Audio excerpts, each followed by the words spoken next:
சபரிமலை சன்னிதானத்திலும் உலகெங்கும் உள்ள ஐயப்பன் கோவில்களிலும் மண்டல பூஜை வெகு சிறப்பாக நடத்தப்படுகின்றது.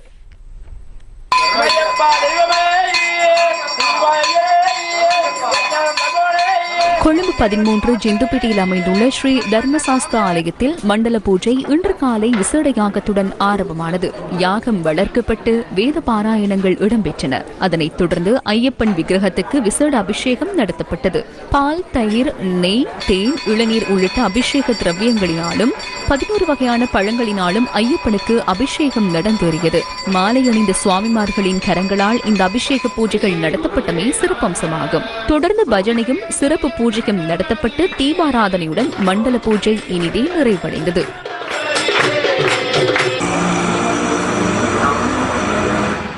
இதேவேளை அகில இலங்கை ஐயப்ப சேவா சங்கத்தின் ஆதி ஸ்ரீ ஐயப்ப கஷேத்திரம் சபரிமலை தீர்த்த யாத்திரை குழுவினரும் இன்று காலை மண்டல பூஜையை வெகு சிறப்பாக நடத்தினர். ஜிந்துப்பேட்டை சிவசுப்பிரமணிய சுவாமி கோவிலில் இந்த பூஜைகள் நடத்தப்பட்டன.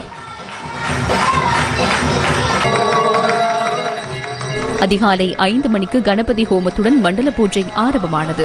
தொடர்ந்து மகா அபிஷேகமும் ஐயப்ப பக்தர்களின் ஆனந்தமிகு பஜனையும் நடைபெற்றன. இதன்போது பெருந்தோட்டம் மற்றும் சமூக உட்கட்டமைப்பு பிரதி அமைச்சர் சுந்தரலிங்கம் பிரதீப் பூஜை வழிபாடுகளில் கலந்து கொண்டார். இன்றைய தினம் காலையில் பௌத்த அலுவலர்கள் அமைச்சிலே என்னுடைய தலைமையின் கீழே அந்த பேச்சுவார்த்தை இடம்பெற்றது.